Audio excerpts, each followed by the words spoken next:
الله الرحمن الرحيم. السلام عليكم ورحمة الله وبركاته. إن الحمد لله نحمده ونستعينه ونستغفره ونعوذ بالله من شرور أنفسنا ومن سيئات أعمالنا. من يهده الله فلا مضل له ومن يضلل فلا هادي له. أشهد أن لا إله إلا الله وحده لا شريك له وأشهد أن محمدًا عبده ورسوله. اللهم صل على نبينا محمد وعلى آله وأصحابه ومن تبع هداه إلى يوم الدين. أما بعد. رب اشرح لي صدري ويسر لي أمري واحلل عقدة من لساني يفقهوا قولي. ربنا آتنا من لدنك رحمة وهيئ لنا من أمرنا رشدا. Ikhwatal iman rahimakumullah, jamaah yang dirahmati oleh Allah Subhanahu wa taala. Alhamdulillah, pada malam hari ini dengan izin Allah kita diberikan kesempatan oleh Allah Subhanahu wa taala untuk melakukan kajian, melakukan proses talabul ilm. Mudah-mudahan apa yang kita kaji pada malam hari ini memberikan manfaat kepada kita semuanya fid dunya wal akhirah. Tidak ada yang kita harapkan dari aktivitas kita yang semacam ini kecuali ingin mendapatkan ridha dari Allah Subhanahu wa taala. Ingin mendapatkan tambahan bekal, tambahan iman, tambahan ketakwaan yang itu akan kita bawa sebagai bagian dari bekal kita untuk menuju kepada Allah Subhanahu wa taala. Ikhwatal iman rahimakumullah, malam ini kita akan berbicara tentang makanan atau uang atau pendapatan yang haram berikut dampaknya dan bahayanya dalam kehidupan kita. Hal ini sangat penting karena kita sebagai manusia, sebagai hamba Allah Subhanahu wa taala, diberikan oleh Allah Subhanahu wa taala seperangkat aturan, diberikan oleh Allah Subhanahu wa taala seperangkat rambu. Allah Subhanahu wa taala menetapkan yang halal dan Allah Subhanahu wa taala yang berhak pula menetapkan yang haram. Halal dan haram adalah kewenangan Allah Subhanahu wa taala. Ketika Allah Subhanahu wa taala menetapkan yang halal, yakinlah bahwa di dalamnya ada manfaat, ada maslahat, ada kebaikan yang ingin Allah Subhanahu wa taala berikan kepada kita semuanya. Sebaliknya ketika Allah Subhanahu wa taala menetapkan yang haram, mana yang tidak boleh untuk kita konsumsi, itu tidak lain karena kasih sayang Allah Subhanahu wa taala. Allah yang Maha tahu bahwa di balik yang haram itu terdapat bahaya, terdapat mudarat, terdapat kecelakaan dan kebinasaan kalau kita masih terus berusaha untuk mengkonsumsinya. Ini adalah kebijaksanaan Allah Subhanahu wa taala. Karena itu kalau kita melihat dalam ayat-ayat Al-Qur'an Al-Karim, Allah Subhanahu wa taala menyebut yang halal itu dengan istilah at-thayyibat, bahwa yang halal itu baik. Allah Subhanahu wa taala menyebutkan di dalam Al-Qur'an misalnya, yas'alunaka madza uhilla lahum. Mereka bertanya kepadamu wahai Muhammad sallallahu alaihi wasallam, apa yang dihalalkan untuk mereka? Apa yang boleh untuk mereka? Qul uhilla lakumut thayyibat. Katakan kepada mereka bahwa yang dihalalkan untuk mereka, yang dibolehkan untuk mereka adalah hal-hal yang baik, hal-hal yang bagus, hal-hal yang memberikan maslahat dan manfaat. Ini adalah kasih sayang Allah Subhanahu wa taala kepada kita. Akal kita terbatas untuk mengetahui mana yang baik, mana yang tidak baik. Akal kita tidak mampu menjangkau rahasia dari semua yang dihadirkan oleh Allah Subhanahu wa taala kepada kita. Tetapi Allah dengan rahmatnya memberikan tuntunan kepada kita. Ini yang baik, ini yang tidak baik, ini yang halal, ini yang haram. Dan kita sebagai makhluk dituntut untuk mengikuti apa yang ditetapkan oleh Allah Subhanahu wa taala. Namun ikhwatul iman rahimakumullah, kalau kita menyaksikan kondisi umat sekarang ini, kita betul-betul merasa prihatin, kita merasa sedih karena apa yang digariskan oleh Allah Subhanahu wa taala terkait dengan masalah halal dan haram dengan berani telah dilanggar. Dan kita sangat prihatin kalau melihat kondisi faktual realita umat Islam. Kita membaca hadis Nabi sallallahu alaihi wasallam, bagaimana beliau mendeskripsikan, memberikan gambaran kepada kita tentang kondisi nanti akhir zaman yang dialami oleh umat Islam. Rasulullah sallallahu alaihi wasallam menyebutkan dalam satu hadisnya, ya'ti 'ala an-nasi zamanun la yubali ar-rajul mimma asaba al-mal min al-halal aw min al-haram aw kama qala sallallahu alaihi wasallam. Akan datang satu masa kepada manusia di mana mereka tidak lagi peduli, tidak lagi perhatian dengan harta yang mereka dapatkan, dengan harta yang mereka kumpulkan. Apakah harta yang mereka dapatkan itu berasal dari yang halal atau berasal dari yang haram? Mereka tidak lagi peduli terhadap hal ini. Apa yang ditetapkan oleh Allah Subhanahu wa taala dengan mudah mereka langgar. Apa yang sudah digariskan oleh Allah Subhanahu wa taala dengan remeh mereka langgar. Dan ini yang terjadi ikhwatal iman rahimakumullah. Kalau kita lihat kondisi umat sekarang ini, tidak peduli lagi apakah mereka mendapatkan harta, mendapatkan aset, mendapatkan uang, mendapatkan makanan dari sesuatu yang diharamkan oleh Allah Subhanahu wa taala atau tidak. Mereka tidak lagi punya kepedulian terhadap hal ini. Yang penting bagi mereka bagaimana uang itu terkumpul. Yang penting bagi mereka bagaimana mereka punya banyak harta. Yang penting bagi mereka bagaimana mereka mendapatkan aset. Mereka tidak peduli apakah ini diridhai oleh Allah Subhanahu wa taala atau tidak. Mereka tidak peduli apakah ini dibolehkan oleh Allah Subhanahu wa taala atau tidak. Ini masalah yang terjadi ikhwatal iman rahimakumullah. Banyak di antara kaum muslimin sekarang ini sudah tidak lagi memperdulikan mana yang halal, mana yang haram. Sehingga kita khawatir apa yang dikatakan oleh Nabi kita Muhammad sallallahu alaihi wasallam saat inilah adanya. Ini realita yang pernah digambarkan oleh Nabi kita Muhammad sallallahu alaihi wasallam. Kita lihat riba berada di mana-mana, menyebar. Transaksi ribawi dari mulai kalangan kecil sampai kalangan atas. Tadi disebutkan sampai-sampai debu riba itu tidak bisa kita nafikan, tidak bisa kita jauhi, karena kita sudah dikungkung, sudah dikepung oleh transaksi-transaksi ribawi. Demikian pula dengan hal yang lainnya, praktek-praktek. Kalau kita lihat di pasar misalnya, bagaimana praktek jual beli yang keluar dari syariah, penipuan, manipulasi dan sebagainya, itu hal yang biasa. Dan ini sudah jelas-jelas melanggar rambu-rambu syariah. Kita lihat hal-hal yang lainnya, mereka melakukan berbagai pekerjaan, menggeluti berbagai aktivitas yang di dalamnya mereka tidak lagi perhatian apakah ini halal atau haram. Itu urusan nomor sekian, yang penting bagaimana harta itu bisa dikumpulkan dan bisa didapatkan.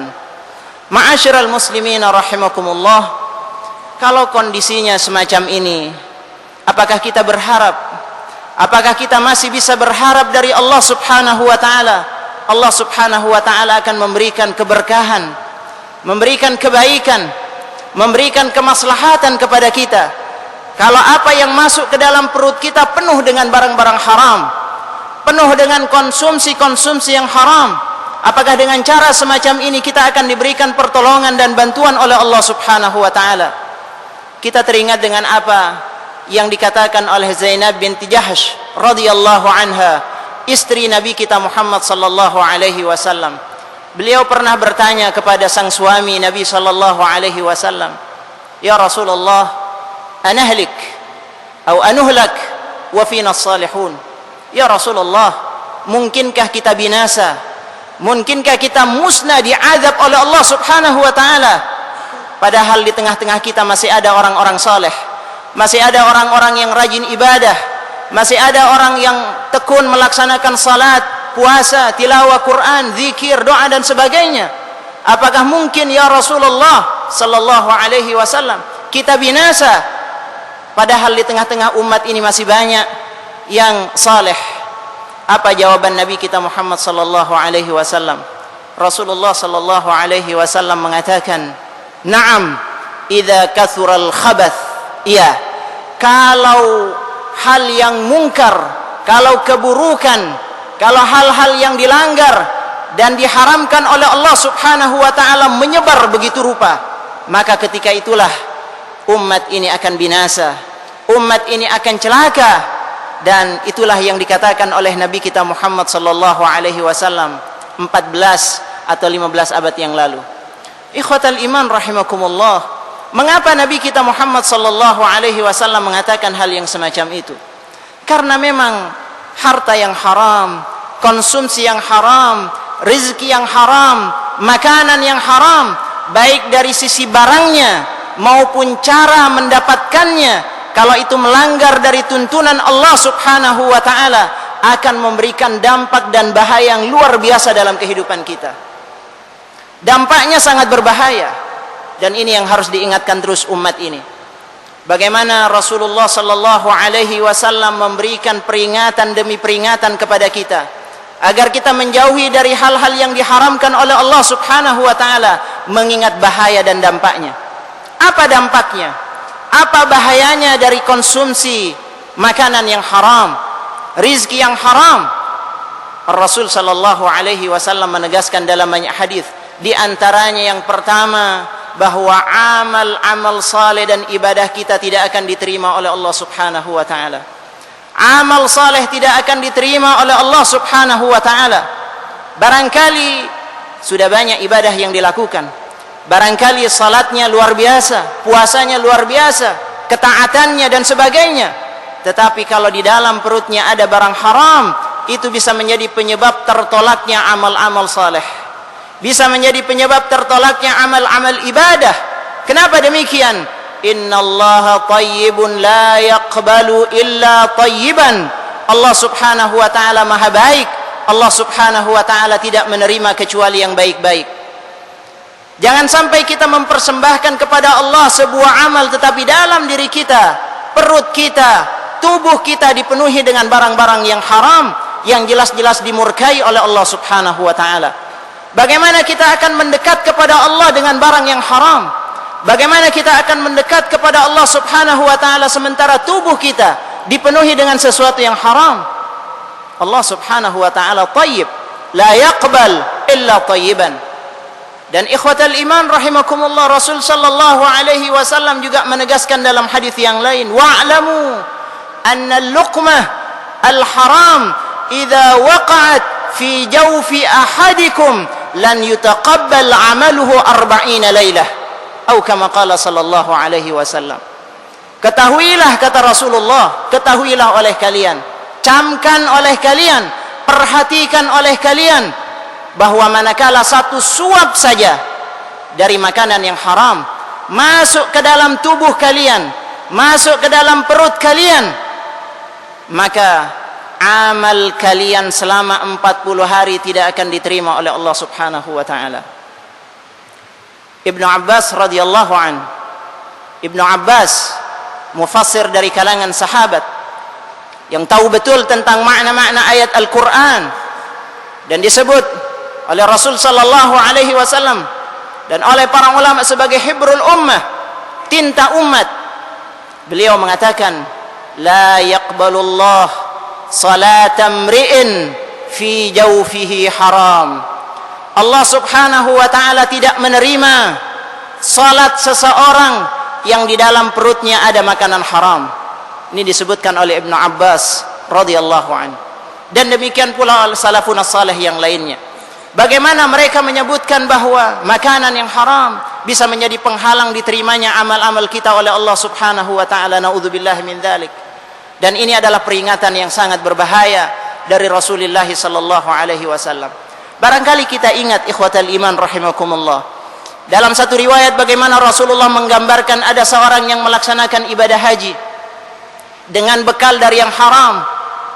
Dia berangkat ibadah haji, dia membaca talbiyah labbaik Allahumma labbaik, tetapi kemudian nada munadin minas sama, ketika perutnya, ketika bekalnya dari yang haram, ketika apa yang dibawanya untuk melaksanakan ibadah haji berasal dari yang haram, ketika dia mengucapkan talbiyah, langsung turun jawaban dari langit, la labbaik wala sa'adaik, tidak ada sambutan bagimu, tidak ada kebaikan bagimu. Ini adalah jawaban yang datang dari langit untuk mereka yang melaksanakan ibadah haji dengan membawa bekal dari yang haram. Bagaimana kita bayangkan sambutan yang diberikan? Bagaimana kalau kita melaksanakan ibadah kemudian diberikan sambutan yang semacam itu, ikhwatal iman rahimakumullah. Karena itu bahaya pertama ini saja sudah cukup bagi kita untuk membuat kita menjauhi hal-hal yang haram yang diharamkan oleh Allah Subhanahu wa taala. Ini yang pertama, ikhwatal iman rahimakumullah. Kemudian yang kedua, bahwa makanan yang haram, mengkonsumsi barang haram, itu akan membuat doa-doa kita, permintaan kita kepada Allah Subhanahu wa taala tidak dikabulkan. Dan ini adalah sangat berbahaya, ikhwatal iman. Padahal kita butuh kepada Allah. Siapa lagi yang kita akan pinta selain Allah Subhanahu wa taala? Kepada siapa kita akan bermunajat kecuali kepada Allah Subhanahu wa taala? Kepada siapa kita akan mengadukan kondisi kita kecuali kepada Allah Subhanahu wa taala? Iyyaka na'bud wa iyyaka nasta'in. Kita beribadah hanya kepada Allah dan kita minta hanya kepada Allah Subhanahu wa taala. Tetapi apa kondisinya seandainya perut ini dipenuhi dengan sesuatu yang haram? Ar-Rasul sallallahu alaihi wasallam menggambarkan hal ini dalam hadisnya. Bagaimana makanan yang haram, minuman yang haram itu bisa membuat doa-doa kita tertolak, tidak akan diterima oleh Allah Subhanahu wa taala. Rasulullah memberikan gambaran dalam potongan hadis di akhirnya. Beliau mengatakan ada orang yutilus safar, melakukan perjalanan jauh, padahal perjalanan jauh ini adalah satu faktor yang membuat doa seseorang mustajab. Sebab di antara faktor-faktor dalam hadis ini Rasulullah sallallahu alaihi wasallam menyebutkan sejumlah faktor yang mestinya kalau orang berdoa dalam kondisi semacam itu doanya mustajab. Yang pertama Rasulullah mengatakan ada orang yang yutilus safar, melakukan perjalanan safar. Dan kita tahu Rasulullah menegaskan dalam hadis yang lain di antara doa yang mustajab adalah doanya musafir. Yang kedua Rasulullah menegaskan ash'ath aghbar, selain dia melakukan perjalanan jauh, kondisinya rambutnya kusut, pakaiannya lusuh, menunjukkan kondisi yang tawadhu, sederhana, bersahaja. Dan ini juga merupakan faktor mustajabnya sebuah doa. Karena dalam hadis yang lain Rasulullah sallallahu alaihi wasallam menegaskan rubba ash'ath aghbar madfu'un bil abwad idza aqsama 'ala Allah la abarrah. Bisa jadi ada orang yang rambutnya kusut, pakaiannya lusuh, yang kalau dia datang ke rumah kalian akan menolaknya karena tampilannya yang sangat sederhana. Tetapi kalau dia bersumpah atas nama Allah, Allah akan membenarkan sumpahnya. Rasulullah menyebutkan pertama orang ini melakukan perjalanan jauh, yang kedua tampilannya sangat sederhana, rambutnya kusut, pakaiannya lusuh. Kemudian yarfa' yadaihi ila sama, dia mengangkat kedua tangannya ke langit. Ini juga faktor ketiga yang seharusnya membuat mustajabnya doa. Karena Rasulullah sallallahu alaihi wasallam dalam hadis yang lain menyebutkan Allah Subhanahu wa taala punya sifat pemalu. Hayyun karim. Allah malu kalau ada orang yang mengangkat tangan lalu tangan itu turun sementara Allah belum memberi apa yang diminta, apa yang didoakan oleh orang tersebut. Allah Subhanahu wa taala biasanya memberikan kepada mereka yang berdoa dengan mengangkat kedua tangannya sebagai pertanda bahwa dia butuh kepada Allah Subhanahu wa taala. Jadi komplit Rasulullah mengatakan orang ini melakukan perjalanan jauh, penampilannya sederhana, dia mengangkat tangannya ke langit sambil berkata, ya Rabb, ya Rabb, wa mat'amuhu haram, tetapi makanannya haram, wa mashrabuhu haram, minumannya berasal dari yang haram, wa ghudhiya bil haram, dan nutrisi yang masuk ke dalam tubuhnya dari yang haram, fa anna yustajabu lidzalik, bagaimana mungkin doanya akan diterima oleh Allah Subhanahu wa taala. Ini ikhwatal iman rahimakumullah. Jadi orang kalau sering mengkonsumsi barang yang haram, itu akan menjadi penghalang terkabulnya doa-doa dia kepada Allah Subhanahu wa taala. Satu ketika Sa'ad bin Abi Waqqas radhiyallahu an datang kepada Rasulullah sallallahu alaihi wasallam. Ya Rasulullah, ud'u Allah an akuna mustajabad da'wah. Ya Rasulullah, tolong mintakan kepada Allah agar doa-doaku mustajab, dikabulkan oleh Allah Subhanahu wa taala. Apa kata Rasulullah sallallahu alaihi wasallam? Rasulullah mengatakan, ya Sa'ad, kalau engkau ingin doamu mustajab, atib mat'amak, engkau dapatkan makanan itu dari yang baik, engkau jaga makananmu, engkau pelihara makananmu, tustajab da'watuk, pasti doamu akan dikabulkan oleh Allah Subhanahu wa taala. Ini syarat yang diberikan oleh Rasulullah sallallahu alaihi wasallam. Jadi yang kedua, ikhwatal iman, bahwa makanan yang haram, konsumsi yang haram, rizki yang didapat dari yang haram, itu akan membuat doa kita tertolak, tidak akan diterima oleh Allah Subhanahu wa taala. Ini baru dua. Kemudian apa dampak yang lainnya? Masih banyak lagi dampak yang lain. Di antaranya adalah rizki yang haram, harta yang haram, makanan yang haram, itu akan bisa membuat hati menjadi kesat, akan membuat kita berat dalam melaksanakan ibadah kepada Allah Subhanahu wa taala, akan membuat kita mudah sebaliknya untuk melaksanakan berbagai dosa dan maksiat kepada Allah Subhanahu wa taala. Salafun as-salih mengatakan, kalau seandainya tubuh ini sudah dipenuhi dengan barang yang haram, asad jawarihuh, maka tubuh ini akan membangkang, tubuh ini akan mudah melakukan dosa dan maksiat, dia akan cenderung melakukan berbagai kemungkaran yang dilarang oleh Allah Subhanahu wa taala. Itu secara otomatis. Karena itu tidak aneh kalau orang yang penuh dengan barang-barang haram, makanan haram, nutrisinya dari yang haram, dia akan cenderung melakukan sesuatu yang dilarang oleh Allah Subhanahu wa taala. Allah Ta'ala mengatakan di dalam Al-Quran, kalla bal rana ala kulubihim ma kanu yaksibun. Hati mereka sudah berkarat, hati mereka gelap. Kenapa demikian?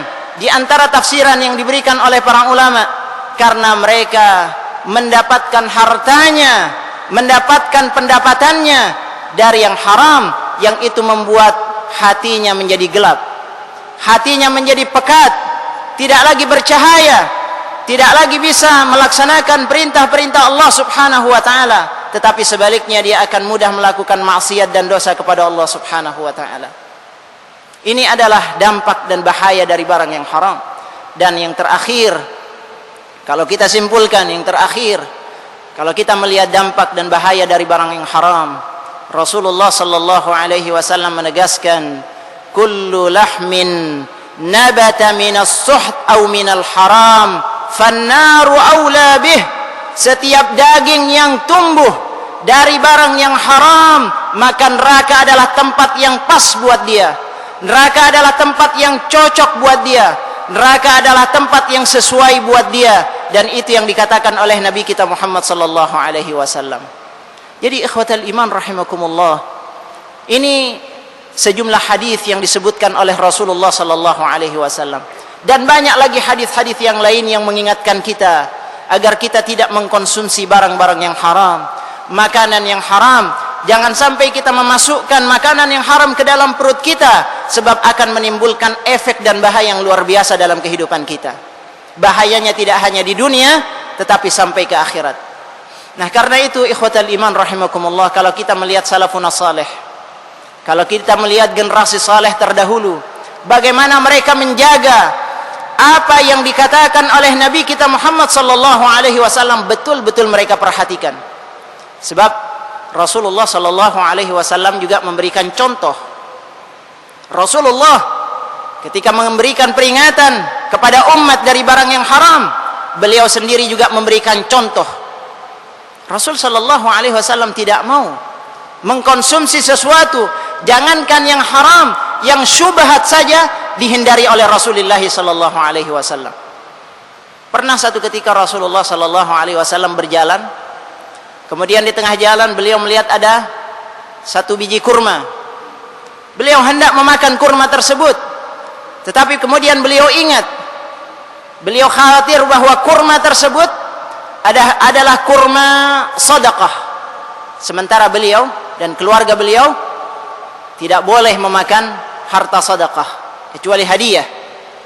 Karena itu Rasul sallallahu alaihi wasallam mengatakan, laula, kalau saja seandainya aku tidak khawatir bahwa kurma ini adalah kurma sedekah, niscaya aku akan memakannya. Tapi aku khawatir kurma ini dari sedekah.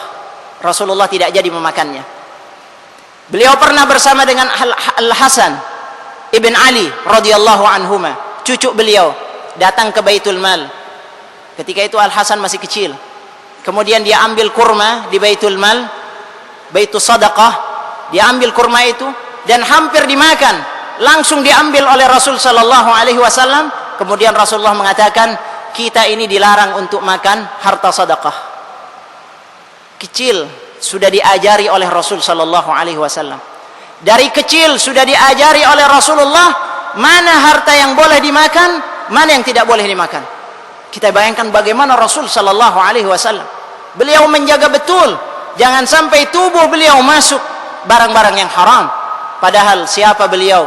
Laqad ghafarallahu ma taqaddama min dhanbihi wa ma ta'akhkhar. Semua dosanya sudah diampuni oleh Allah Subhanahu wa taala, tetapi beliau tetap pantang untuk memakan barang yang haram. Jangankan yang haram, yang syubhat saja tidak beliau makan. Salafun as-salih yang lainnya, ikhwatal iman, di antaranya adalah sahabat yang terdekat dengan Rasul sallallahu alaihi wasallam, Abu Bakar radhiyallahu an. Sahabat yang paling dekat dengan Rasulullah. Bagaimana sahabat Abu Bakar radhiyallahu an? Kita tahu bagaimana keimanan beliau. Kita tahu bagaimana amal ibadah beliau. Kita tahu bagaimana ketaatan beliau dan ketakwaan beliau luar biasa. Tapi kita lihat bagaimana juga sikap beliau ketika beliau dihadapkan pada satu kondisi. Beliau pernah diriwayatkan dalam satu riwayat bersama dengan gulamnya, dengan budaknya. Beliau punya budak dan budak ini beliau berikan kebebasan untuk keluar, berusaha, bekerja.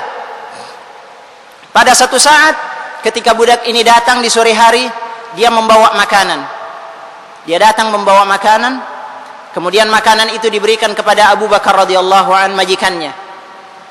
Abu Bakar tanpa berpikir panjang langsung dimakan itu makanan. Baru satu suap. Ketika dimakan satu suap, sang budak tadi bertanya, "Wahai Abu Bakar, tumben biasanya engkau bertanya kepada aku, dari mana ini barang? Dari mana ini makanan? Kok sekarang dia tidak bertanya?" Kemudian Abu Bakar berkata atau bertanya kepada sang budak, "Memangnya engkau mendapatkan makanan ini dari mana?" Barulah dia bercerita, "Sebetulnya hari ini saya tidak bekerja. Karena dulu pada masa jahiliyah, sebelum masuk Islam, saya pernah melakukan praktek perdukunan. Dia pernah minta, ada orang yang minta diramal, dia melakukan ramalan. Dan orang itu percaya. Nah tadi saya ketemu dengan orang itu, dia berikan hadiah. Hadiah itu berupa makanan, dan makanan inilah yang aku berikan kepadamu."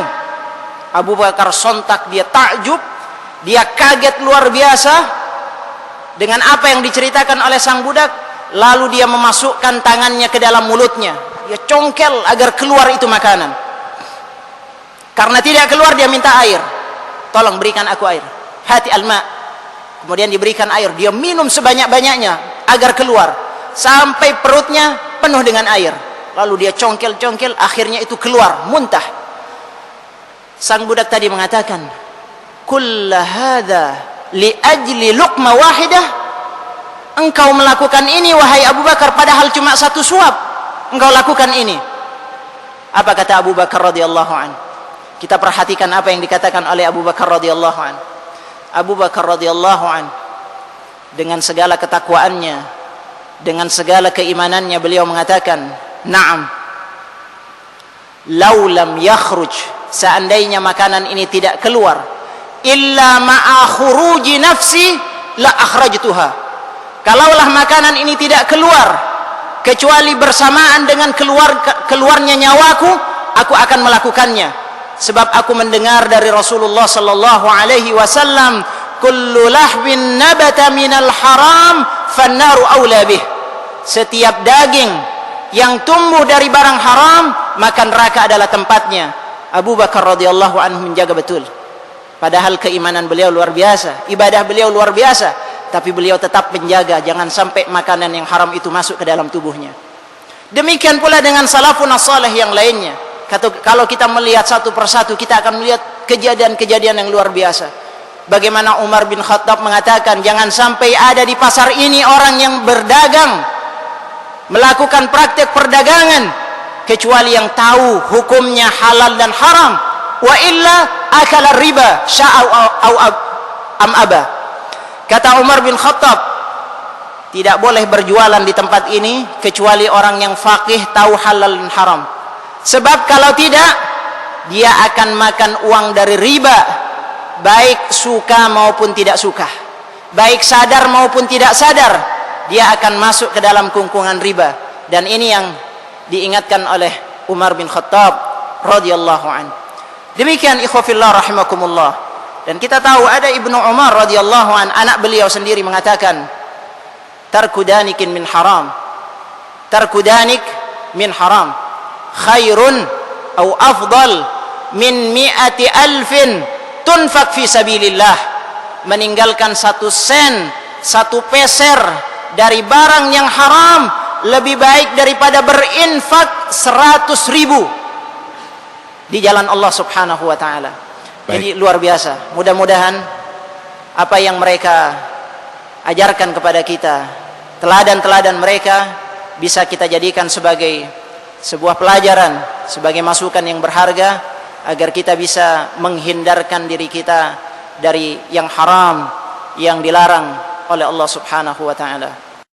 Di awal saya sebutkan bahwa akan tiba di suatu zaman nanti bahwa tidak ada seorang pun yang tidak akan terkena riba.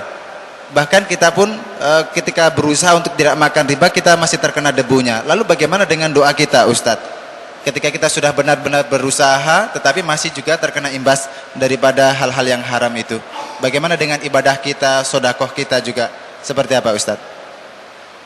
Iya, di dalam Islam Allah subhanahu wa ta'ala memang di satu sisi memberikan kepada kita peringatan-peringatan, ancaman-ancaman, termasuk sunnah Nabi kita Muhammad sallallahu alaihi wasallam. Beliau mengingatkan kita agar tidak memasukkan makanan haram ke dalam tubuh kita. Tetapi di lain sisi, rahmat Allah subhanahu wa ta'ala juga menyebutkan bahwa la yukallifullahu nafsan illa wus'aha. Allah subhanahu wa ta'ala tidak membebani seseorang di luar kemampuannya. Yang penting bagi kita adalah bagaimana kita berusaha sekuat tenaga untuk menghindarkan diri dari makanan yang haram, dari transaksi yang haram, dari praktek-praktek yang haram, termasuk di dalamnya praktek ribawi. Kalau kita berusaha semaksimal mungkin untuk menghindarkan diri dari hal-hal yang dilarang oleh Allah subhanahu wa ta'ala, tetapi dalam kondisi-kondisi tertentu tanpa sadar, misalnya tanpa kita sengaja, kita dihadapkan pada kondisi-kondisi yang semacam itu, maka kita berharap kepada Allah subhanahu wa ta'ala, mudah-mudahan semua itu akan dimaafkan oleh Allah, diampuni oleh Allah subhanahu wa ta'ala. Tentu kita berusaha dan kita barengi dengan istighfar, kita barengi dengan permohonan ampun kepada Allah subhanahu wa ta'ala. Sebab kita tidak tahu apakah kita sudah melakukan sebuah kesalahan yang tidak disengaja, dan ini adalah faktor kelemahan manusia. Karena itu yang penting bagi kita adalah berusaha dan kemudian banyak istighfar kepada Allah subhanahu wa ta'ala. Mudah-mudahan dengan cara semacam itu kita tetap diterima, doa kita tetap diijabah oleh Allah subhanahu wa ta'ala. Subhanallah. Harus optimis berarti, begitu Ustadz ya. Ada satu kasus, Ustadz, ini benar jamaah. Jadi seorang ibu Ustadz, seorang ibu, dia janda dan punya beberapa orang anak Ustadz. Anaknya semuanya masih sekolah. Dia untuk menghidupi keluarga dan menyekolahkan anak-anaknya mendapatkan dari hasil zina Ustadz. Ketika ditegur, ya ini yang bisa saya lakukan. Karena kalau nggak begini nggak ada orang yang perhatian dengan saya. Anak-anak nggak makan, anak-anak nggak sekolah pun juga nggak ada yang memberikan perhatian hal itu, gitu ya. Sehingga saya harus melakukan hal ini. Ketika ditanya kapan mau berhenti dari perzinahan itu, dia mengatakan selepas anak yang terakhir saya ini selesai kuliah. Dan ini benar-benar terjadi. Ketika sampai kondisi di masyarakat yang seperti itu, Ustadz, ini juga menjadi keprihatinan kita sebagai umat Islam, saya yakin begitu ya. Siapa yang paling bertanggung jawab begitu, Ustadz? Kemudian bolehkah kita beralasan hanya gara-gara faktor kemiskinan kemudian kita menceburkan diri ini ke hal-hal yang diharamkan oleh Allah? Iya.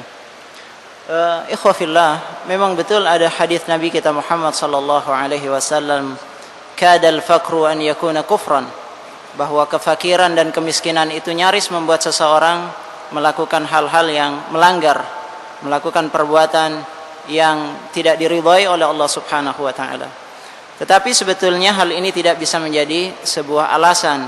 Orang yang berada dalam kondisi miskin, orang yang tidak berada, orang yang tidak punya, bukan berarti dia boleh menghalalkan segala cara untuk mendapatkan apa yang dia inginkan. Karena tetap dengan kemiskinan, dengan kondisinya, dia dituntut untuk terus berusaha menjaga dirinya dari hal-hal yang diharamkan oleh Allah Subhanahu wa taala. Dan ini sangat berbahaya kalau itu menjadi pembenaran. Memang ada satu pembenaran di tengah-tengah umat ini, mencari yang haram aja susah apalagi yang halal. Ini adalah satu ungkapan yang tidak benar. Mestinya kita harus tetap istiqamah mencari yang halal. Tidak boleh sedikit pun kita bersentuhan dengan yang haram, dan itu yang harus kita budayakan. Dan kita tidak bisa membayangkan bagaimana nanti nasib anak-anaknya kalau dia terus diberikan nutrisi dari barang yang haram. Bagaimana nanti nasib mereka? Saya teringat dengan kisah Junaid al-Baghdadi. Dia punya seorang anak. Ketika dia pulang dari pekerjaannya, kemudian dia datang, tiba-tiba dia lihat anaknya yang masih kecil, yang masih balita, disusui oleh pembantu tetangganya atau budak tetangganya, disusui. Langsung diambil oleh Junaid al-Baghdadi. Dia ambil itu anak, kemudian dia masukkan tangannya ke dalam mulutnya agar susu yang tadi masuk ke dalam mulut si anak itu keluar kembali, muntah kembali. Kemudian ditanya, kenapa Anda sampai melakukan hal ini? Kata Junaid al-Baghdadi, saya tahu tetangga saya biasa melakukan praktek riba. Dia makan dari makanan yang haram, dan pembantunya tentunya juga makan dari barang yang haram. Saya tidak mau anak saya tumbuh dari barang yang haram. Demikian mereka menjaga betul, jangan sampai makanan atau nutrisi yang masuk ke dalam tubuh anak-anak mereka berasal dari yang haram. Dan kita tahu ada seorang sahabiyat, ada seorang wanita salehah pada zaman dahulu, mereka yang senantiasa berpesan. Wanita salehah ini berpesan kepada suami-suaminya yang bekerja. Kata wanita salehah ini kepada suaminya, wahai suamiku, silahkan Anda pergi mencari nafkah, tapi tolong carilah nafkah yang halal. Jangan sampai mencari nafkah yang haram, sebab kami semuanya bisa bersabar dengan lapar, dengan haus, dengan dahaga, tapi kami tidak bisa bersabar, tidak bisa tahan untuk masuk ke dalam api neraka. Luar biasa wanita-wanita yang salehah, yang justru mendukung suaminya untuk mencari dari yang halal, yang diberkahi oleh Allah Subhanahu wa taala, bukan menghalalkan segala cara dalam kondisi apapun. Ya. Baik. Kemudian yang paling bertanggung jawab dalam hal ini siapa, Ustadz? Seandainya ada sebagian umat Islam yang ternyata memang realitinya seperti itu, Ustadz.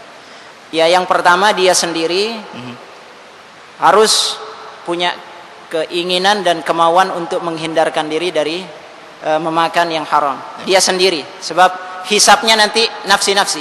Jadi dia juga akan dihisap oleh Allah Subhanahu wa taala. Nah, kemudian selanjutnya adalah orang-orang di sekitarnya, karib kerabatnya, keluarganya, tetangganya, yang tahu betul dengan kondisinya. Sebab kita tahu seorang muslim tidak boleh membiarkan tetangganya kelaparan. Wallahu la yu'min.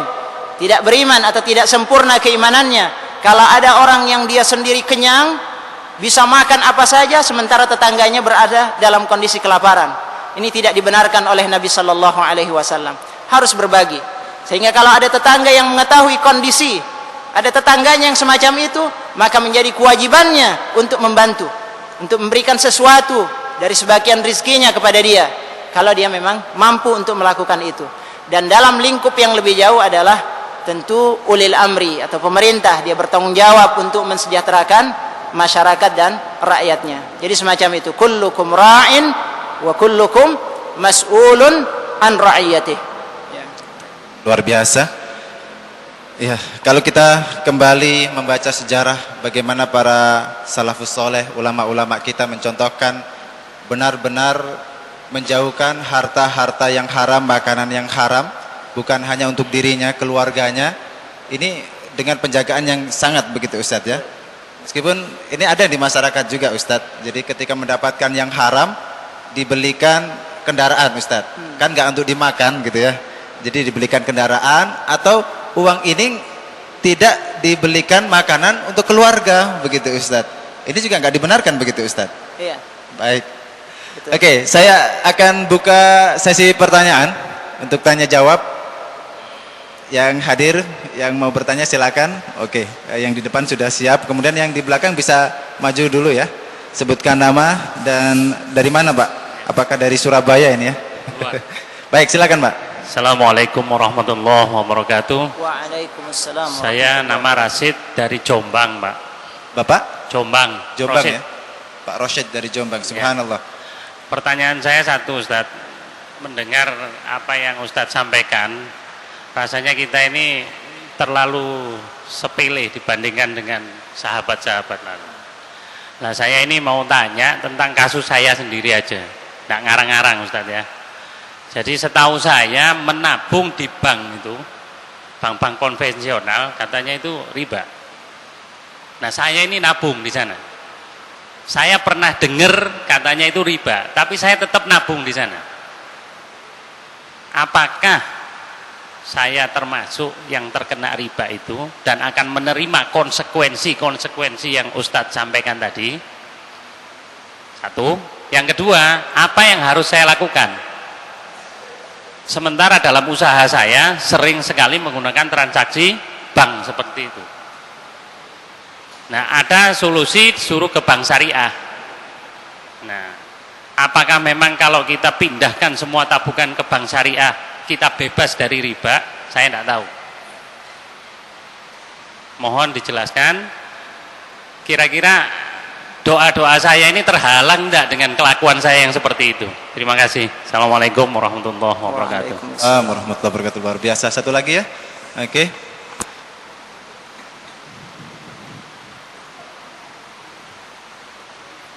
Assalamualaikum warahmatullahi wabarakatuh.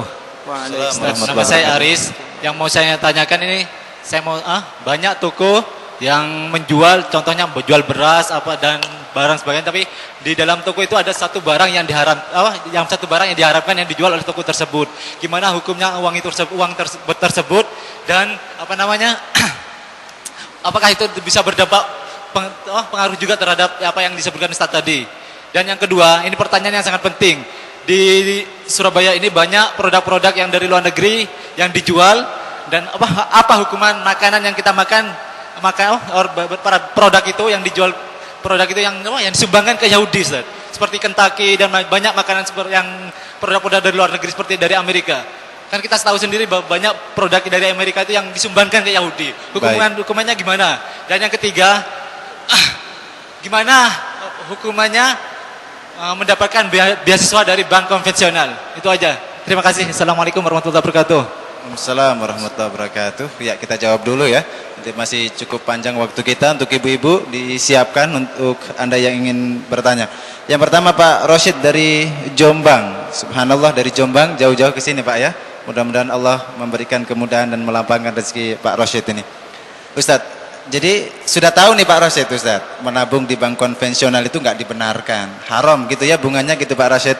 Tetapi tetap aja nabung karena ada bisnis-bisnis yang beliau kerjakan itu harus menggunakan jasa bank konvensional, Ustadz. Ini bagaimana? Apakah beliau akan terkena konsekuensi yang tadi Ustadz telah jelaskan atau seperti apa? Dan yang kedua, solusinya bagaimana Ustadz? Apakah harus dipindahkan ke bank syariah semua, dan apakah ketika dipindahkan sudah menjamin 100% halal atau seperti apa? Silakan. Iya. Al-aslu pada dasarnya hukumnya bank, transaksi bank di konvensional itu rata-rata memang ribawi. Itu jelas, para ulama menegaskan hal itu. Jadi kita mengetahui bahwa praktek transaksi di sana itu adalah riba. Bagaimana hukumnya kalau kita tetap bertransaksi di bank-bank konvensional yang semacam itu?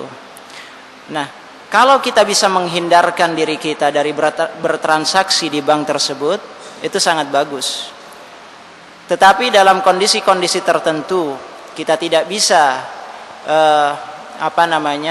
meninggalkan 100%, karena ada hal-hal tertentu di mana bisnis kita, jual beli kita, transaksi kita masih membutuhkan bank konvensional, sementara misalnya bank syariah tidak bisa memenuhi apa yang dibutuhkan dalam bisnis kita tersebut. Maka dalam kondisi-kondisi tertentu yang sifatnya darurat, memang semacam itu, kebutuhan-kebutuhan darurat semacam itu, sebagian ulama masih membolehkan kalau memang sifatnya darurat. Sebab ad-darurat tubihul mahdhurat. Sesuatu yang sifatnya darurat itu membolehkan ya kita untuk melakukan sesuatu yang dilarang oleh agama, tapi sebatas sekadar darurat itu tersebut.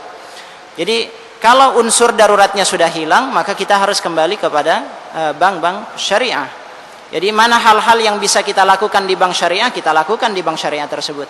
Tetapi mana hal-hal yang masih tidak bisa dilakukan di bank syariah, ya kita terpaksa melakukannya di bank konvensional sebagai kondisi darurat, dan kita harus banyak istighfar kepada Allah Subhanahu wa taala karena kondisi itulah yang kita hadapi.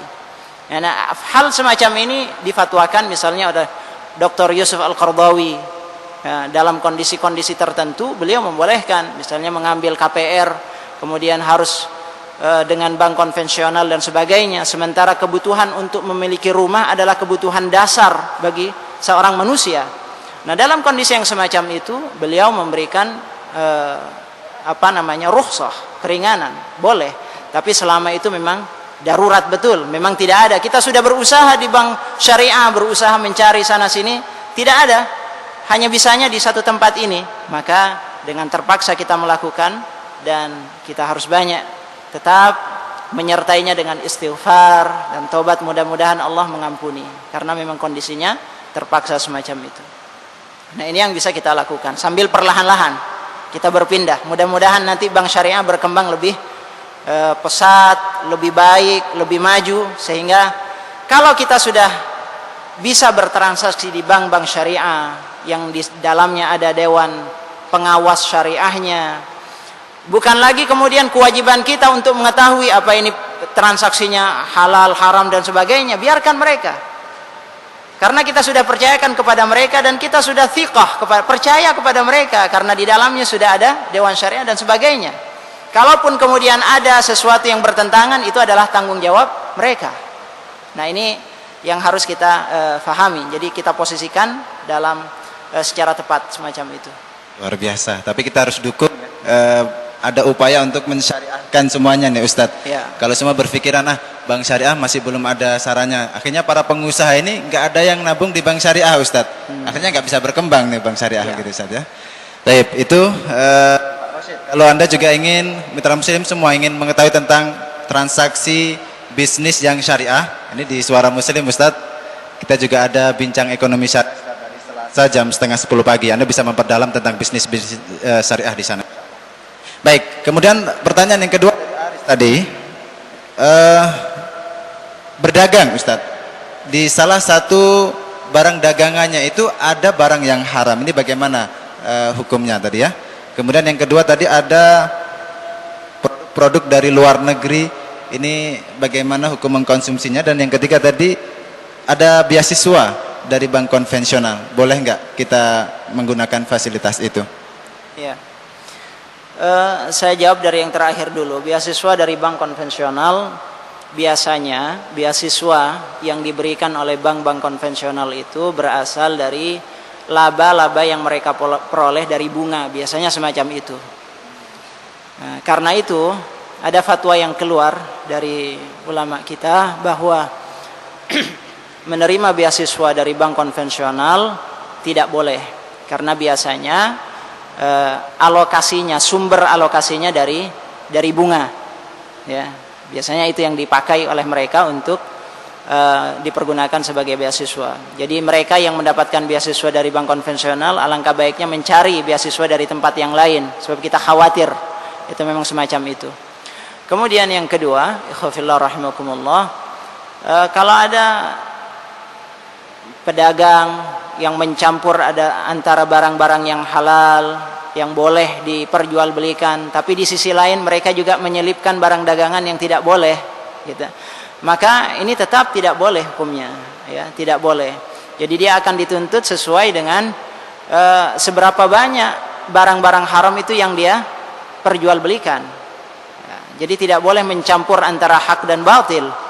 Tidak boleh kita mencampur antara yang halal dan haram. Kita harus menjaga semaksimal mungkin, jangan sampai apa yang kita jual dan jangan sampai kita menjadi agen dari penyebaran barang-barang yang haram tersebut. Sebab Rasulullah Shallallahu Alaihi Wasallam melarang betul. Misalnya dalam bab khamar, Rasulullah tidak hanya melaknat orang yang meminum khamar tersebut, tetapi yang termasuk dilaknat adalah orang yang ikut mengedarkannya, ikut serta, kontribusi. Bahkan orang yang duduk di samping yang minum khamar juga ikut terkena dosanya.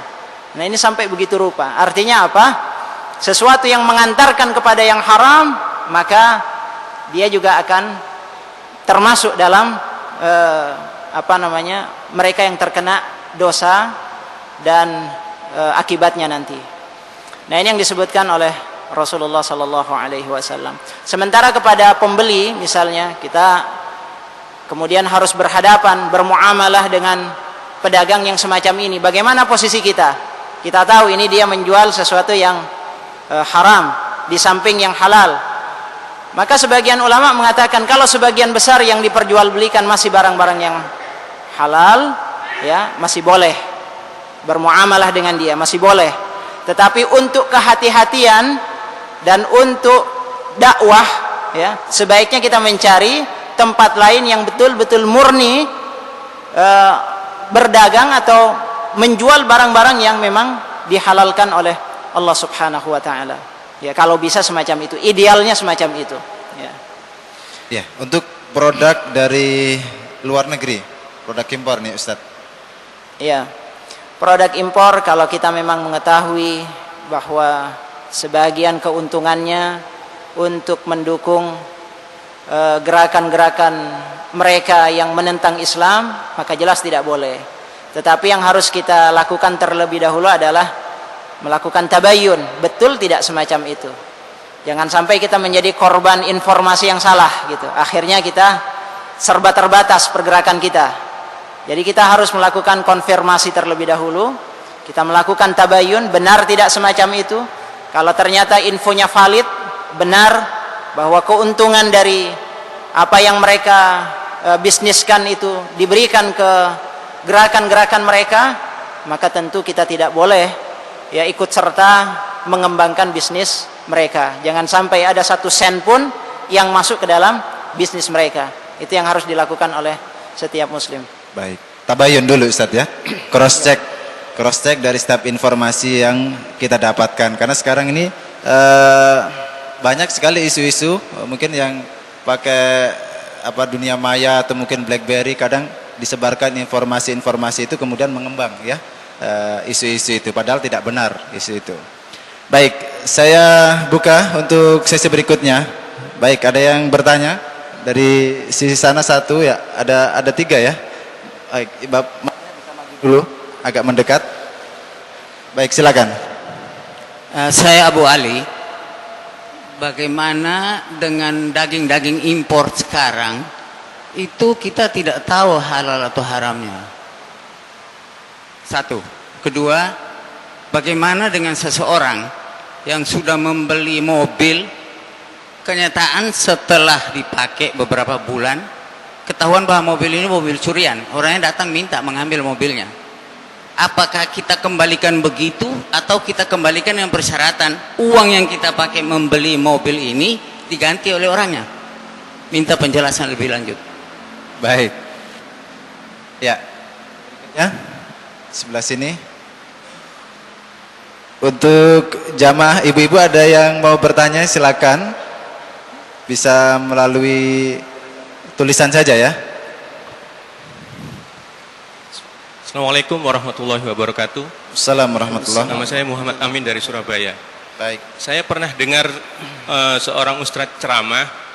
Beliau mengatakan begini, apabila seseorang sudah mendapatkan harta dari apa yang dia usahakan, dan dari usaha tersebut dia cukup sudah untuk kehidupan sehari-harinya, sehingga tidak membuat dia melalaikan ibadah, misalnya sholat 5 waktu di masjid, sebaiknya orang tersebut tidak usah membuka cabang atau usaha-usaha lainnya yang akan semakin banyak melalaikan dia untuk urusan dunia. Padahal kalau kita untuk kehidupan yang akan datang, atau kita kadang juga takut untuk usaha yang satu bangkrut sehingga kita membuka usaha-usaha lainnya. Menurut Ustadz bagaimana ini, Ustadz? Baik. Assalamualaikum warahmatullahi wabarakatuh. Waalaikumsalam warahmatullahi wabarakatuh. Penanya yang berikutnya, satu lagi ya. Assalamualaikum Ustaz. Nama saya Haryanto dari Perak. Yang saya mau tanyakan itu tentang hukum dana pensiun yang berhubungan dengan bank konvensional itu gimana Ustaz? Terus yang kedua mengenai asuransi kesehatan di sebuah perusahaan Ustaz. Terima kasih. Waalaikumsalam warahmatullahi wabarakatuh. Baik, terima kasih dari Mas Haryanto yang ada di Perak. Yang pertama tadi pertanyaan tentang daging impor. Ini bagaimana hukumnya Ustadz? Kita nggak tahu. Mungkin cara menyembelihnya atau seperti apa gitu Pak ya. Ini kita banyak impor dari Australia Pak. Kalau Amerika ada isu antrak jadi stop dulu ya. Kemudian tadi yang kedua beli mobil, ternyata mobilnya mobil curian. Ini gimana cara mengembalikannya Ustadz? Silakan. Iya, yang pertama daging impor. Mudahnya bagi kita, karena kita akan sulit untuk melakukan survei, misalnya akan menyelidiki apakah ini halal dan haram, itu sulit sekali. Maka yang paling mudah bagi kita adalah kita lihat apa ada sertifikasi halalnya atau tidak. Kalau ada sertifikat halalnya, nah itu akan membuat kita lebih merasa aman dalam melaksanakan atau dalam mengkonsumsi daging tersebut. Tetapi kalau tidak, nah kemudian kita lihat, misalnya paling tidak upaya kita lihat dari mana itu asalnya daging, ya, daging tersebut. Apakah dari barang-barang dari negara-negara ahlul kitab atau di luar ahlul kitab, misalnya. Kalau daging itu berasal dari negara-negara yang mayoritas agamanya adalah Yahudi atau Nasrani, sebagian ulama masih membolehkan karena mereka ahlul kitab, dan sementara makanan ahlul kitab itu boleh dikonsumsi oleh kaum muslimin, ya, sembelihan mereka boleh dimakan oleh kaum muslimin. Itu kalau kita mengambil fatwa yang membolehkan memakan hasil sembelihan dari ahlul kitab. Tapi kalau berasal dari negara-negara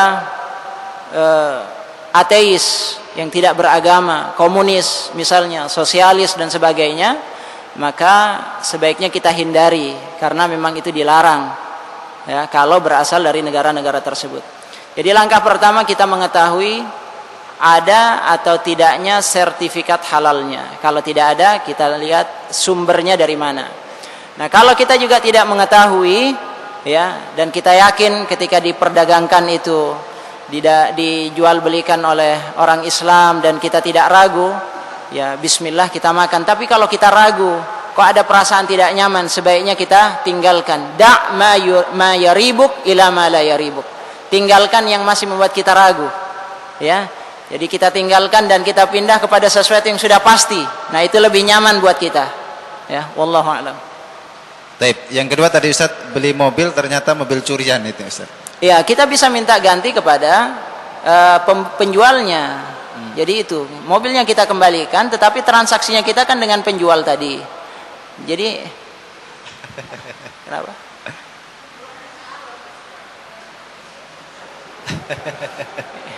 Ya, kita bisalah melakukan tuntutan dan sebagainya sesuai dengan kemampuan kita. Yang jelas bahwa mobil itu memang tidak boleh kita pakai karena mobil itu adalah hak orang lain. Yang bisa kita lakukan adalah meminta ganti rugi. Karena itu setiap kali kita melakukan jual beli, kita harus memastikan terlebih dahulu kepemilikannya. Makanya dalam Islam itu sah atau tidaknya jual beli itu diantaranya adalah bahwa barang itu memang betul-betul dimiliki oleh si penjual. Memang ada buktinya, sah. Nah, ini yang kita bisa jadikan sebagai alat bukti, ya, semacam itu. Ya, dituntut ke pengadilan dan sebagainya, ya. Ya, aspal ya, asli tapi palsu. Makanya ketika jual beli tempatnya juga dipastikan juga, Pak. Kemudian jangan luar biasa banyak ini ya yang bertanya dari ibu-ibu. Kita jawab dulu pertanyaan berikutnya, Ustadz, dari Pak Amin tadi ya. Jadi ada orang mendengarkan tausiah begitu ya. Kalau seseorang itu sudah berusaha dan hasil dari usahanya itu cukup, tidak perlu lagi dia membuka cabang atau membuka usaha yang lain supaya dia nggak lalai dengan ibadah begitu, Ustadz. Kalau dengan 1 juta udah cukup, udah nggak usah ditambah lagi begitu ya. Ini bagaimana, Ustadz? Memang ada ayat Allah Subhanahu wa taala yang mengingatkan la tulhikum amwalukum wala auladukum an dzikrillah. Jangan sampai harta kalian dan anak-anak kalian membuat kalian lalai dari mengingat Allah Subhanahu wa taala. Jadi yang digaris bawahi adalah lalai dari mengingat Allah.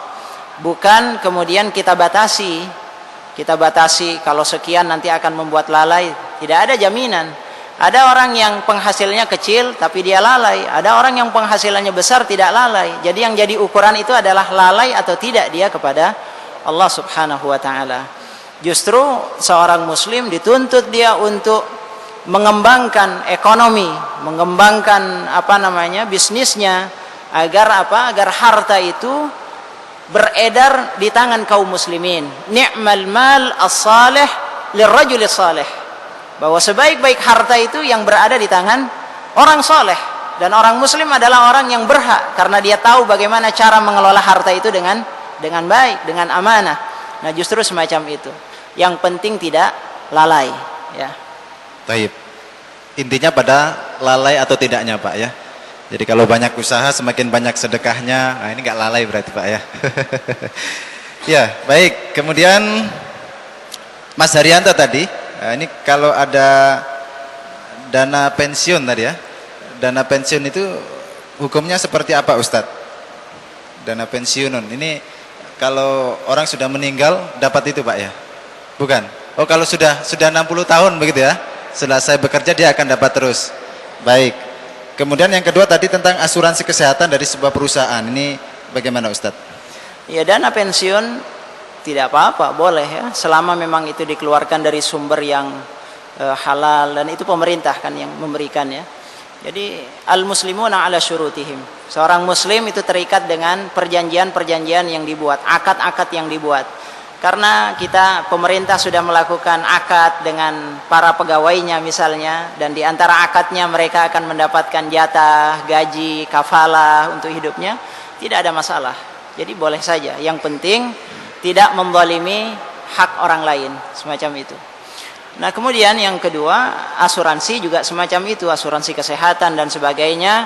Selama asuransi yang dilakukan itu sesuai dengan batasan-batasan syariah, karena asuransi ada dua, ada asuransi konvensional, ada asuransi yang syariah. Kalau kita mau aman, maka kita pergunakan asuransi yang syariah, dan sekarang sudah mulai banyak berkembang asuransi yang syariah. Tidak hanya bank syariah yang berkembang, sekarang asuransi syariah juga sudah mulai banyak berkembang. Sementara asuransi konvensional ada sisi-sisi tertentu yang masih mengandung syubhat, ya, dan bahkan ada mereka secara terang-terangan pengelolaan harta yang terkumpul itu kadang dialokasikan untuk sesuatu yang jelas-jelas bertentangan, misalnya diinvestasikan di bank-bank konvensional pula yang jelas itu ada riba di dalamnya dan sebagainya. Adapun asuransi yang syariah, mereka akan berusaha melakukan investasi di tempat-tempat yang aman. Nah, karena itu kita cari yang asuransi syariah. Ya. Baik, itu ya. Kita ke pertanyaan dari ibu-ibu. Ini ada beberapa titipan pertanyaan Ustadz dari ibu hamba Allah ini ya. Bagaimana seseorang yang pada masa jahiliyah mengambil harta orang lain dan ketika dia mendapatkan hidayah ingin mengembalikan, tapi orang tadi itu sudah nggak ada Ustadz, nggak tahu kemana, kita nggak tahu alamatnya. Ini bagaimana? Bagaimana orang yang artinya ini bagaimana mengembalikannya begitu Ustadz ya. Dan yang kedua ini tentang kalau kita ngambil barang Ustadz ya, bagaimana orang yang mengembalikan harta yang telah diambil atau dicuri itu dikembalikan dengan sembunyi-sembunyi, mungkin ada diletakkan di rumahnya tanpa sepengetahuan karena malu begitu. Ini bolehkah cara yang seperti itu? Ada dua pertanyaan ya Ustadz, silakan. Ikhwafillah rahimakumullah. Yang jelas barang yang kita ambil dengan cara yang tidak benar dan ini menjadi milik orang harus dikembalikan kepada pemiliknya yang sah. Itu harus dikembalikan kepada pemiliknya yang sah sebelum kita dituntut nanti di hari akhir. Jadi kalau tidak sempat dikembalikan di dunia, bisa jadi ada tuntutan nanti di akhirat. Karena itu harus dikembalikan secepatnya di dunia. Bagaimanapun caranya, apa entah itu dengan sembunyi-sembunyi atau dengan terang-terangan, yang penting harta itu kembali kepada pemiliknya. Itu teknis saja. Kemudian yang kedua, kalau seandainya pemiliknya tidak ada, sudah tidak tahu di mana dia tinggal dan sebagainya, bagaimana caranya? Sebagian ulama memberikan jalan keluar. Di antara jalan keluarnya adalah kita sedekahkan harta itu, barang itu atau nilainya kepada jalan-jalan yang dibenarkan oleh Allah Subhanahu wa taala sebagai sedekah, sebagai infak dan sebagainya, yang pahala dari nafkah atau infak tersebut nantinya akan diberikan kepada sang pemilik. Nah, jadi kalau memang tidak dijumpai pemiliknya, maka bisa kita sedekahkan untuk kepentingan kaum muslimin. Ya. Baik ya. Itu kalau nggak ketahuan Ustadz ya. Tiba-tiba orangnya pulang, kita tahu, kita kewajiban mengembalikan nggak itu Ustadz? Padahal uangnya sudah disedekahkan tadi. Iya. Kalau tiba-tiba kemudian muncul, ya kita beritahukan kepada dia apakah akan diganti dengan bentuk pahala atau dengan bentuk barang. Nominal, ya. Kalau memang dalam bentuk barang dia masih tetap menuntut, maka kita upayakan kita ganti dalam bentuk barang dan pahalanya insya Allah buat kita. Intinya nggak menggantinya Ustadz ya, jangan ngambil barang orang lain gitu ya Ustadz ya. Ya, kemudian pertanyaan dari Ibu Kus dari Porong Sidoarjo. Ustadz, bagaimana hukumnya kalau menerima SHU dari bank konvensional di tempat kami bekerja? Bagaimana Ustadz? SHU apa ini? Sisa hasil usaha apa ini? Keuntungan ya, profit ya. Iya, kalau dari bank konvensional, sebagaimana yang telah kita jelaskan tadi, karena dia melekat dengan unsur ribanya, maka segala keuntungan yang didapatkan itu masih tetap tidak bisa lepas dari unsur ribawi. Karena itu lebih baik kita tidak bersentuhan dengan itu, kita alokasikan untuk kepentingan-kepentingan umum semacam itu. Boleh kita ambil, daripada tidak kita ambil nanti dipakai oleh mereka untuk sesuatu yang tidak baik malah. Nah, kita ambil, tetapi kemudian jangan dikonsumsi, kita alokasikan untuk kepentingan-kepentingan umum, misalnya membuat jembatan umum, WC umum dan sebagainya. Baik, alokasinya untuk fasilitas umum Ustaz ya? Fasilitas umum. Ya, itu untuk bukus yang dari Porong ya. Kemudian bagaimana jika dalam keadaan terpaksa kita bekerja dengan orang non-muslim yang dalam prakteknya melanggar hukum Allah, sedangkan kita juga berikhtiar yang lain belum mampu Ustaz. Mungkin mencari pekerjaan di tempat yang lain ternyata belum menemukan juga Ustaz. Melanggar hukum Allah itu dalam hal apa dulu? Nah, ini yang harus kita ketahui ya. dalam hal apa dia melanggar hukum Allah Subhanahu wa taala. Kalau ini kaitannya dengan pekerjaan misalnya, ternyata kita bekerja di satu tempat yang pekerjaan itu jelas melanggar syariah, maka dalam kondisi yang semacam itu kita tidak boleh bekerja sama, ya, kita tidak boleh membantu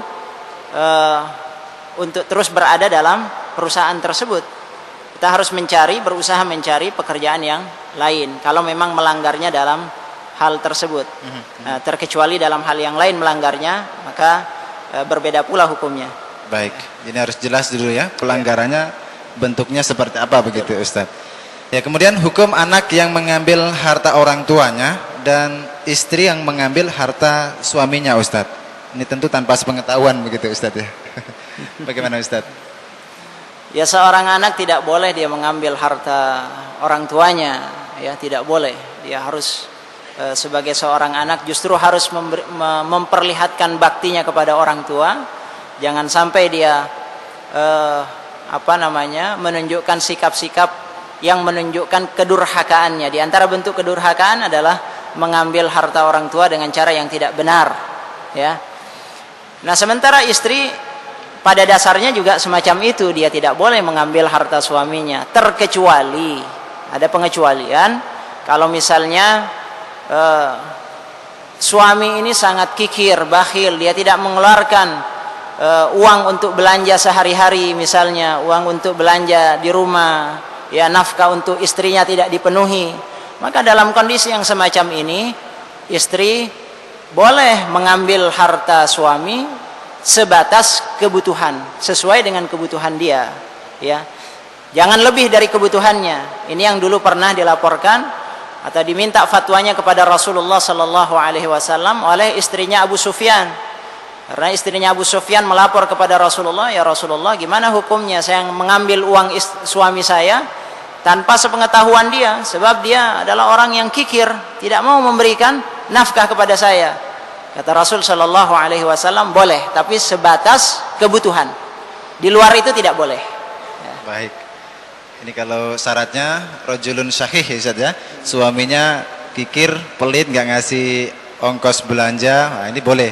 Tapi sebatas untuk belanja itu saja, nggak boleh lebih Ustaz ya. Ya, baik Ustaz, kita harus akhiri sampai di sini. Kesimpulan dari apa yang telah Ustaz sampaikan bisa disimpulkan lagi Ustaz, tafadhol. Iya, ikhwafillah, sebagai kesimpulannya kita teringat dengan apa yang dikatakan oleh Nabi kita Muhammad sallallahu alaihi wasallam, ittaqil maharim takun a'badan nas. Jauhilah hal-hal yang diharamkan oleh Allah Subhanahu wa taala, niscaya engkau akan menjadi orang yang paling abid, orang yang paling dekat dengan Allah Subhanahu wa taala. Jadi karena agama itu dua, meninggalkan yang dilarang, melaksanakan yang diperintah. Kalau kita sudah bisa meninggalkan yang dilarang oleh Allah, insyaallah akan mudah bagi kita untuk melaksanakan apa yang diperintahkan oleh Allah Subhanahu wa taala. Mudah-mudahan kita diberikan taufik dan hidayah oleh Allah Subhanahu wa taala untuk meninggalkan semua yang dilarang oleh Allah Subhanahu wa taala. Baik, kita tutup dengan doa. Alhamdulillahirabbil alamin, hamdan yuafi ni'amahu yukafi'u mazidah. Ya Rabbana lakal hamd kama yanbaghi li jalali wajhika wa 'azimi sultanik. Allahumma salli ala sayyidina Muhammad wa ala ali Muhammad. اللهم إنا نسألك بأننا نشهد أنك أنت الله لا إله إلا أنت الأحد الصمد الذي لم يلد ولم يولد ولم يكن له كفوا أحد. اللهم أصلح لنا ديننا الذي هو عصمة أمرنا وأصلح لنا دنيانا التي فيها معاشنا وأصلح لنا آخرتنا التي إليها معادنا واجعل الحياة زيادة لنا في كل خير واجعل الموت راحة لنا من كل شر. اللهم ربنا ظلمنا أنفسنا وإن لم تغفر لنا وترحمنا لنكونن من الخاسرين. ربنا اغفر لنا ولوالدينا وارحمهم كما ربونا صغارا. ربنا هب لنا من أزواجنا وذرياتنا قرة أعين واجعلنا للمتقين إماما. ربنا آتنا في الدنيا حسنة وفي الآخرة حسنة وقنا عذاب النار. wa sallallahu ala nabiyyina Muhammadin wa ala alihi wa sahbihi wa sallam. Subhana rabbika rabbil izzati amma yasifun wa salamun alal mursalin walhamdulillahi rabbil alamin.